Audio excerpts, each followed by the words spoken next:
Bonjour, merci Grégory. Vous voyez, là j'ai mis un petit chat exprès pour dire que ce n'est pas que dans le rural pour autant. Donc je me présente, je m'appelle donc Victoria, comme l'a dit Grégory. Moi je suis ingénieure agro, pas par choix, j'aurais voulu faire béton. Mais du coup, je suis spécialisée en statistique et en modélisation et en intelligence artificielle. Je réalise pour nos clients des audits data, on va y revenir. Et oui, c'est vrai que je suis petite, pardon. Bon, j'ai un phénotype. Et du coup, je réalise pour nos clients des audits data, donc je les accompagne dans leur stratégie, on va en reparler, et je dirige donc le service intelligence artificielle d'Adventiel. Et petite anecdote, j'aime beaucoup les chats aussi, c'est pour ça que j'ai mis une photo de moi avec mon petit dernier, mon numéro 6. Je suis aussi vice-présidente d'une association de protection animale qui fait surtout des chats. Alors juste 2 mots sur Adventiel en introduction pour que vous compreniez un petit peu le contexte de ces travaux. Adventiel, c'est une société qui a un peu plus de 50 ans, qui se spécialise dans les milieux agri, agro et veto uniquement, mais on est une ESN, donc c'est-à-dire qu'on a une panoplie de développeurs qui vont vous accompagner des phases amont, définition, UX design des applications, qui vont les développer. On est en capacité aussi de les héberger, c'est très à la carte. On a un data center basé en Bretagne, ce qui est très important aujourd'hui parce qu'il y a beaucoup de questions sur la souveraineté de la donnée. Et puis on a aussi un helpdesk. Bien sûr, tout ça, c'est adaptable, mais en tout cas, à la fin, nos clients sont propriétaires des solutions. On est juste là pour vendre du jus de cerveau, c'est dit un peu crûment, mais c'est le cas, et on souhaite faire avancer les filières agri-agro-veto. Alors si on se focalise un petit peu plutôt sur mon service, alors il y a 4 grandes prestations, et je vais vous parler surtout de modélisation, mais il y a l'audit data qui va justement vous permettre de comprendre vos flux de données si vous les valorisez bien, l'analyse stat, la modélisation, et là on va parler de modélisation sonore, et l'industrialisation, parce que voilà, on cherche pas à garder les infos pour nous, et si vous développez des modèles d'IA, j'ai vu des initiatives formidables, notamment dans les présentations d'hier, nous on peut vous aider à passer à l'échelle et à les industrialiser. Alors, ce projet de monitoring sonore, il a pris source en 2018. Il y en a certains qui m'ont peut-être déjà entendu en parler parce que ce projet, il date un peu maintenant, mais il continue de vivre. En fait, en 2018, il y a un grand salon international, alors c'est pas le CES, qui s'appelle le PyData, c'est un truc de geek, on adore les trucs Python. Et à l'époque, toutes les conférences, c'était sur l'analyse d'images. Pour autant, il y en a un qui sortait du lot, c'était une conférence qu'on a écoutée avec l'équipe, de Dan Stowell. Et lui, ce qu'il dit, vous êtes bien mignons, mais moi je suis écologue, j'étudie les populations d'oiseaux, et si vous me demandez de faire des analyses d'images, je suis incapable de vous dire quel oiseau il y a sur l'image. Par contre, si vous me fournissez l'enregistrement audio, puisque je suis un expert dans les oiseaux, je peux vous dire exactement quelle est l'espèce d'oiseau qui est dans l'arbre. Et clairement, là, moi, je sais pas vous, mais je vois pas quel est l'oiseau. On le voit un petit peu pour ça, mais... Et ce qu'il a introduit, c'est une nouvelle librairie Python et une nouvelle façon de voir les choses. Avant, vous voyez les choses très fréquentielles. On va analyser les fréquences en hertz, les amplitudes, les combinaisons de fréquences. Là, il a introduit une nouvelle méthode qui permet, grâce au machine learning, de prendre le son dans son contexte en intégralité. Et donc, c'est vraiment ça qui a été la clé. Et moi, à l'époque, quand j'ai entendu cette conf, déjà, je me suis dit, c'est vrai, on fait que de l'analyse d'image depuis des années. Je vois pas très bien. Vous voyez, j'ai des lunettes. Je me suis dit, c'est vrai que le son, c'est un sens complémentaire qu'il faut pas oublier. J'ai dit comment ça pourrait servir nos clients.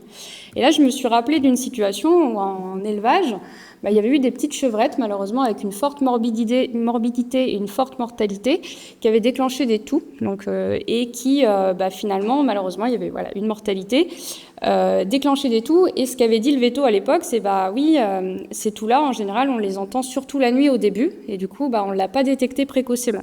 Je me suis dit, tiens, ça pourrait être un bon moyen. Si on détectait les toux de chevrettes, de limiter d'accélérer, d'avoir un traitement plus précoce sur ces maladies. Et donc le projet à la base, il s'appelait Sneezy Protect. Donc c'était vraiment très très focalisé, avec 3 objectifs. Le premier, c'était de détecter et alerter au plus tôt les symptômes d'une maladie respiratoire. Le deuxième, c'était collecter dans cette base de données toutes ces informations pour que le vétérinaire puisse faire son diagnostic, et éventuellement, pour notamment les laboratoires ou pour tout ce qui est épidémiologie, pouvoir mesurer l'efficacité de traitement ou mesurer des dynamiques épidémiologiques. Alors ce projet, il nous a un peu challengé sur toute la chaîne de valorisation des données. En termes de capteurs, on va y revenir. En termes de réseau, est-ce qu'on remonte tous les flux audio? Où c'est qu'on stocke tous ces flux audio? Parce qu'on pourrait croire que c'est léger, mais en fait, c'est juste 4 fois moins lourd qu'une vidéo, mais ça reste quand même très très lourd. Comment on analyse les données de son? Et puis après, quelles alertes on restitue? Est-ce qu'on restitue des alertes à la moindre toux? Enfin voilà, il y a vraiment une question d'analyse. Et donc on est rentré dans ce qu'on appelle, nous, une roadmap projet de modélisation. Donc tous les projets pour créer des modèles sont toujours pareils. On va, et là j'essaie de vous montrer vraiment comment ça fonctionne dans la pratique pour vous montrer que c'est pas si compliqué que ça. On cadre le projet, donc ça vous êtes très habitués ici au protocole scientifique, donc on se dit bah voilà quelle population je vais adresser, est-ce que je vais faire des enregistrements dans tel type d'élevage ou dans tel autre. Ensuite on collecte les données, donc c'est la partie la plus compliquée finalement, parce que c'est là où on va devoir potentiellement mettre des micros pendant assez longtemps dans des environnements, et on va vous demander en tant que veto ou expert d'annoter, donc de dire à telle heure, minute, seconde, il y a eu tel son. On va y revenir justement là-dessus. Ensuite, nous, on analyse les données, on entraîne les modèles, ça c'est le plus simple pour nous, on analyse les performances du modèle. Si les modèles sont performants, ben là on les industrialise et on part sur une démarche d'amélioration continue. Donc finalement, après c'est très très simple, la partie la plus compliquée, on va y revenir, c'est la numéro 2. Donc on a développé finalement une solution qui s'appelle plus du tout Sneezy Protect, qui s'appelle Earwise. Pourquoi ? Parce que finalement, peu importe le son qu'on va écouter, on va faire un module d'écoute qui va être spécialisé. Donc là, ici, vous voyez un micro qui écoute un environnement. On entend potentiellement des animaux, mais pourquoi pas aussi des équipements, qui va analyser le son en local. Donc là, il n'y a pas d'enregistrement audio qui remonte sur un serveur. On fait tout en analyse locale et c'est uniquement l'interprétation, donc à telle heure, minute, seconde, il y a eu tel événement, qu'on va remonter sur un serveur, ce qui permet, même dans des élevages qui sont très peu connectés, finalement, d'avoir quand même accès à l'information et de pouvoir lancer éventuellement des alertes.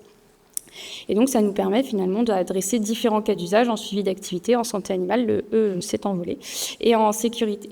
Alors, je vous donne un exemple concret, parce que je sais que c'est ce que vous attendez. Aujourd'hui, nous, les projets de monitoring sonore, à part les 3 dont je vais vous parler, sont hautement confidentiels, donc je ne peux pas vous montrer les enregistrements audio.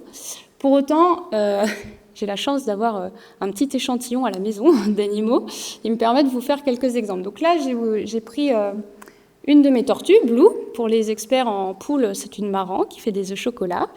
Et j'ai mis en fait un micro dans le poulailler avec toutes mes poules et je les ai enregistrées. Je me suis dit, on va voir si on peut faire un modèle d'IA qui surveille mes poules. Et donc, je vais vous montrer un petit peu ce que ça donne. Sachant que j'ai fait un truc encore plus sioux, c'est que pour déclencher un problème, parce qu'elles sont trop bien, je me suis dit, je mélange jamais mes différents animaux pour tout ce qui est les maladies, etc. Mais là, je me suis dit, je vais introduire ma tortue d'Hermann, qu'elles n'ont jamais vue, dans le poulailler. Je vais voir comment elles réagissent. On va voir si ça se voit. Donc, je vous propose de bien écouter.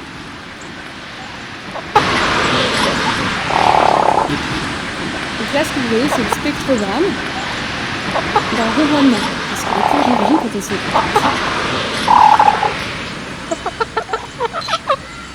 Alors après, c'est mon interprétation des choses. Là, pour moi, j'appelle ça un caquettement positif.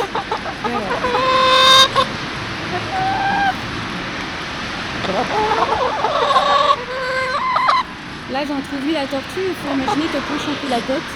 Puis c'est quoi ce truc ?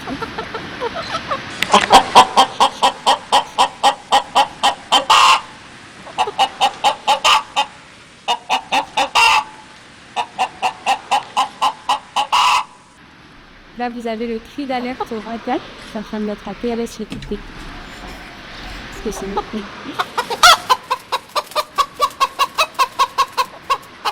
Que moi j'interprète, allez les copines, on se met toutes ensemble parce que ça fait peur. Là j'ai retiré la tortue, on va entendre le bruit de la porte, d'ailleurs j'ai pas entraîné le modèle à faire ça. Et à la fin on revient sur un caquettement positif qui est un peu moins positif, ça se voit sur le spectrogramme, les 2 fréquences sont beaucoup moins marquées que sur les premières, c'est pour ça que je vous l'ai mis. On ne travaille pas que sur le spectrogramme parce qu'on a vu qu'on pouvait vraiment améliorer les performances en combinant à d'autres données que ça on se garde pour nous, mais finalement les spectrogrammes permettent quand même de voir beaucoup de choses. Alors vous allez me dire, ouais mais quel micro ? Parce que tout de suite on se dit c'est compliqué les micros. Alors nous, clairement on ne vend pas de matériel, pour autant on va vous dire le matériel dépend de ce que vous voulez écouter. Je pense hier à la présentation de Anna sur Sawa. Je pense que pour écouter des grands dauphins, on ne va pas utiliser les mêmes micros que pour écouter des poules. Ça paraît logique.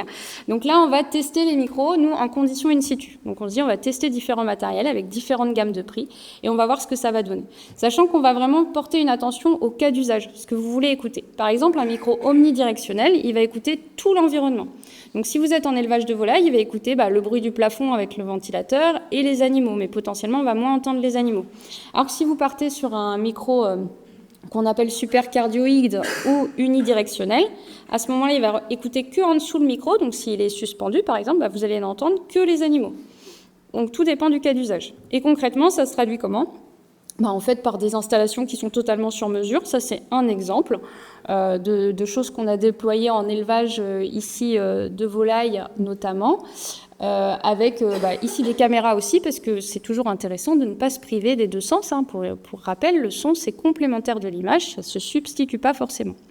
Et donc, on travaille, dans les projets dont on peut vous parler, c'est en santé animale, notamment dans le cadre bovin, où on a un doctorant CIFRE à Adventiel qui travaille notamment avec l'ONIRIS sur la prédiction des maladies respiratoires des jeunes bovins. Et là, il étudie les dynamiques épidémiologiques à partir des données audio, mais aussi des données vidéo. On travaille également en prestataire pour l'IFIP et on essaie de développer un modèle de détection des signes précoces de la codophagie, puisque vous le savez, les coupes de queue ont été interdites en systématique, mais il y a parfois quand même des phénomènes de cannibalisme dans les élevages porcins. Et l'objectif, c'est de pouvoir les détecter précocement pour éviter qu'il y ait des plaies, il y ait des souffrances. Et on a déposé un appel à projet CASDAR avec l'Itavi en volaille, donc c'est un projet qui n'est pas encore réalisé, pour essayer de déterminer le bien-être des poulets de chair en fonction de leur vocalise, de leur environnement, parce qu'il faut prendre en compte, comme l'a bien rappelé Anna sur le projet SAWA hier, dans les grilles de bien-être, on prend toujours en compte l'environnement. Et puis enfin, sur les exemples, avant de vous montrer un petit peu plus en détail la pratique, on travaille aussi, on co-investit à Adventiel dans le projet 5G Foragri, notamment sur tout ce qui est télémédecine vétérinaire et monitoring des animaux. Et dans ce projet-là, il y a une sous-partie qui consiste à essayer de voir si on pourrait faire de l'analyse de stéthoscopes connectés. Alors je sais qu'il y a des personnes un peu spécialistes. Le stéthoscope, il permet, vous le savez mieux que moi, d'écouter le cœur, mais aussi les poumons, mais aussi le rumen pour les vaches. Et donc finalement, ce qu'on voit, c'est que pour l'instant, sur les premiers tests, on arrive très bien à détecter des pathologies classiques au moins. Je vais écouter. Ça, c'est un rythme de cœur normal. Ça, a priori, c'est un type de souffle. Alors, je vous laisserai peut-être me dire exactement la pathologie parce que je ne les connais pas toutes. Et vous voyez clairement que même juste avec le spectrogramme, on est capable de voir clairement la différence. Bon, là, le son est pris dans des conditions excellentes, mais même dans des conditions un peu dégradées, on arrive à avoir des choses. Et là, c'est sur le cœur, mais on peut entendre très bien, par exemple, des crépitements dans les poumons ou des choses comme ça. Alors, comme on est dans une présentation veto, je vous ai passé les exemples en industrie agroalimentaire, détecter les bruits de machines, etc. Alors, il y a un point qui a dû vous marquer, c'est que je vous ai dit, on va demander au veto, qui déjà n'a pas beaucoup de temps, de dire à telle heure minute seconde, la poule, elle a fait un cri d'alerte. Comme ça, après, le modèle, il est capable de détecter des cris d'alerte. Le veto, il n'a pas forcément envie d'écouter 3 mois d'un lot de lapin, par exemple. Ça fait beaucoup d'heures d'écoute. Et donc nous, ce qu'on a développé l'année dernière, donc c'est un peu ça la nouveauté, c'est dans Earwise, c'est un outil qui va aller repérer les sons qui se ressemblent dans la bande audio. Et donc vous voyez, là, si par exemple on a un enregistrement de 8 heures, on va aller mettre en vert là, des sons qui sont apparus qu'à la toute fin. Donc ça lui a évité d'écouter 8 heures d'audio. On va lui dire directement, va écouter ce bout-là, parce que ce bout-là, il s'est passé quelque chose. Et donc là, on va se retrouver ici avec 4 groupes, un groupe gris, un groupe violet, un groupe rose et un groupe vert. Et on va lui donner, dans ces groupes-là, les 10 sons les plus différents. Alors, je vais vous montrer un peu la mécanique. Pourquoi ? Parce que, clairement, si on fait écouter au veto 64 800 minutes d'audio pour détecter le cri qui a été précurseur pour qu'après, derrière, le modèle soit capable d'automatiser, on avait une marge qui était trop difficile à monter. En fait, on n'arrivait pas à lancer les projets. En général, on était hyper motivé, et puis quand il fallait écouter, c'était plus compliqué. Donc, on a développé ADA, donc c'est l'outil d'aide à la notation des données audio, qui se présente comme ça. Alors, vous vous connectez dans l'application. Bon, là, c'est la plateforme de test, il n'y a pas trop de surprises. Et donc, vous allez télécharger vos vidéos. Alors, bien sûr, ça, c'est une étape qu'on fait pour vous s'il y a des téraoctets de données. Là, j'ai pris 5h30 de vidéos chez moi, en train de filmer les petits chats, pour voir ce que ça allait donner. Donc, vous paramétrez votre façon de détecter des groupes. Donc, vous êtes obligé au début de dire, je pense qu'il va y avoir 5 types de sons. Et puis là, ça travaille, ça mouline et ça va réunir les sons qui se ressemblent. Et le premier groupe, attention, c'est le plus hétérogène. C'est vraiment le plus compliqué à annoter. Et le premier son, c'est le plus compliqué à annoter. Donc on va écouter le premier son. Et là, clairement, moi, je sais pas ce que c'est. Je sais pas ce qu'ils ont fait dans la pièce. Donc je vais regarder la vidéo. Je me dis, bah, c'est normal que ça commence mal. C'est le premier son, c'est le plus difficile. Et là, qu'est-ce qu'on voit? Alors, c'est ma chambre pour les pachas. On voit un petit qui mange, on entend un qui joue à la balle de ping-pong et on en voit un qui tète sa maman. Alors là, ça commence bien pour annoter. Qu'est-ce que je mets comme label? Allaitement, manger, babal, je ne sais pas. Bah, du coup, je passe, il n'y a pas de souci. Là, j'écoute d'autres sons et c'est assez clair. Hein. J'ai du silence, j'ai aussi des petits jeux, donc des miaulements aussi, donc des vocalises particulières. Et là, je vais avoir un son très bizarre. Mais qu'est-ce qu'ils foutaient, mes chats, là? Ah, là, vous avez des petits chatons de à peine 6 semaines qui commencent déjà à se mordre le cou et à avoir des comportements, je ne sais pas si on peut appeler ça dominant parce que c'est pas vraiment le cas, mais voilà, ou peut-être un peu sexuel, hein, je sais pas. En tout cas, c'est clairement un son particulier, mais l'algo repère dans les 10 premiers sons et surtout dans le premier groupe les sons les plus étonnants de la bande audio. Et donc, comme ça, je labelle, et comme j'ai quelque chose de très hétérogène, bah, je redécoupe mon groupe. Et là, je me retrouve avec des groupes beaucoup plus homogènes, où j'ai les petits bruits de balles qui sont bien isolés d'un côté. Si j'écoute les 10 premiers et que les 10 premiers sont tous homogènes, c'est que tout mon groupe est homogène, donc j'ai pas besoin d'écouter 8 heures d'audio où ils jouent à la balle. C'est bon, je suis sûre qu'il y a que des... Dans le cluster 01, il n'y a que des babales. Et là, celui-là, je l'ai étiqueté silence, mais je me suis dit, c'est bizarre, je crois entendre un petit bruit quand même.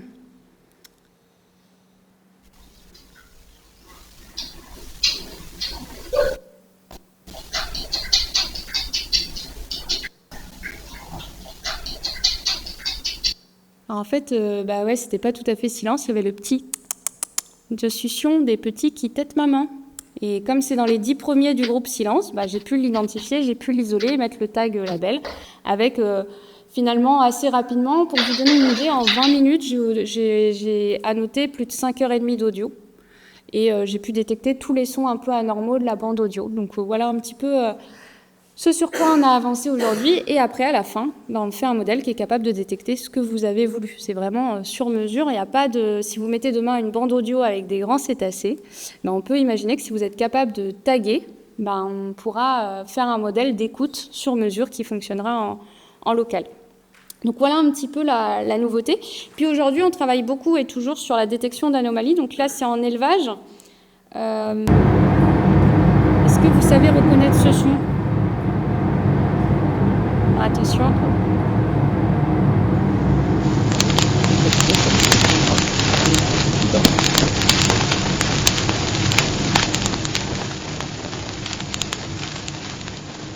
Vous savez où ?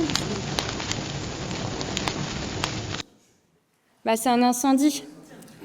Alors c'est un petit peu difficile de demander à nos éleveurs de nous envoyer des bandes audio d'incendie quand même. Pas très simple. Donc du coup, sur les sons, entre guillemets, qui ne sont pas dans la banque de référence pour le machine learning, on travaille à les détecter. Un autre, alors là, je pense qu'il n'y a pas trop d'âmes sensibles ici, mais si vous avez des âmes sensibles, il faut fermer les oreilles. On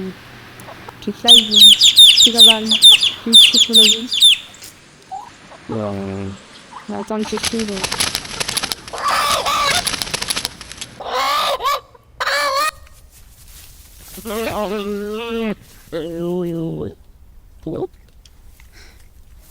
Donc là, c'est clairement le prédateur qui est rentré dans le poulailler et qui a mangé la poule.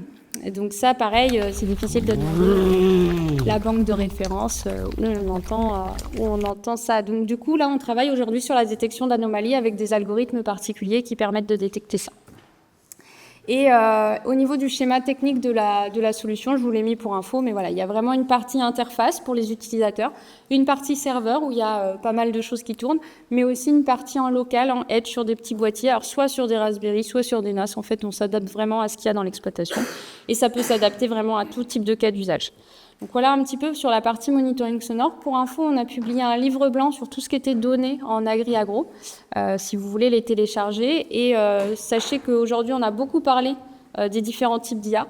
Là, aujourd'hui, je vous ai présenté une IA de diagnostic, donc de ce qu'on appelle, nous, du diagnostic, pas du diagnostic veto, mais diagnostiquer un environnement sonore, de l'IA analytique. Il y a aussi les IA génératives. dont on vous a beaucoup parlé, et j'anime mardi à 11h un webinaire sur le sujet, donc si vous êtes intéressé, n'hésitez pas. Et surtout, n'oubliez pas que voilà, on peut vous accompagner sur les différentes étapes pour intégrer les IA finalement dans votre quotidien. Et ça passe toujours par une phase préalable d'audit. Et je tiens à remercier toute l'équipe de Numanima ainsi que mon équipe qui bosse sur le projet de monitoring sonore. Merci beaucoup.